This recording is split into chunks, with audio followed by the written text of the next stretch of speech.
the question to you, why do we not know more at this point? Are we waiting on that sealed affidavit? Yes.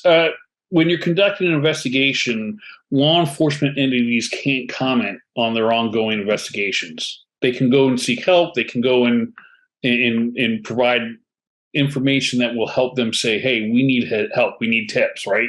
In this case, hey, we're looking for this car. But they're not releasing other information. Why? Because they have to hold that information close to the vest, which, of course, in today's day and age in America, we want everything now. We want it. We want it. We want it.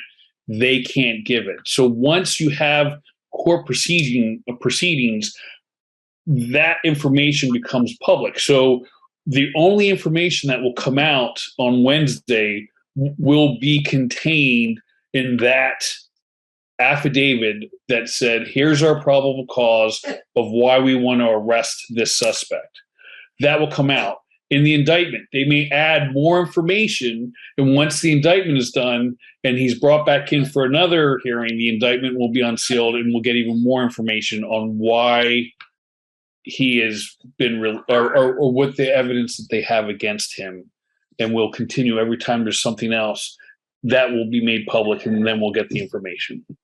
But I just want to underscore again that Bryan Kohberger is presumed innocent until proven guilty by a court of law. With that, to you, Ann and Gary, Ann in particular, you've seen it pretty much all in your career, which has spanned many decades.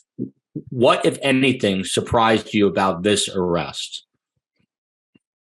What surprised me about this arrest was really how, although people didn't think it was fast. In other words, once they got whatever the information is that's going to be released, they really moved pretty quickly. Again, from public information, the FBI or the investigators were watching him for several days before they went in. And I will say what surprised me in another way is, and I was very happy to see, is they arrested him at 3:00 in the morning, if I'm correct. And that was about the same time that he was, if he's as a suspect, if he is had committed the crime. So he was woken up similarly as they were. So I thought that, I don't know whether that was by design, but I thought that was that was a surprise. That's an interesting tidbit there. Inconveniencing him for a horrific crime. Gary, to you, you studied this extensively. What, if anything, surprised you when you got the news that this person was arrested? I was very struck by how well the profile that we had sketched out in our previous appearance matched at least the suspect in this case.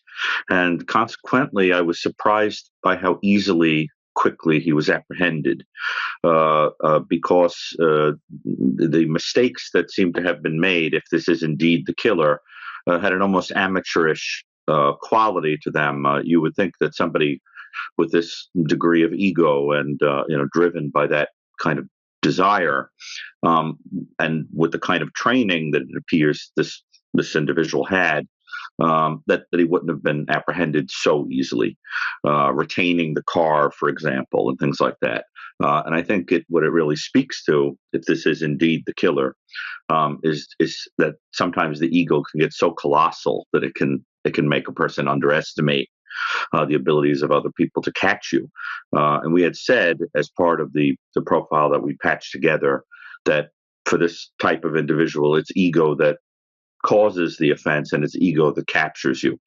So I think, as I say, if this suspect is guilty, there is something kind of poetic about that being what brings the person down.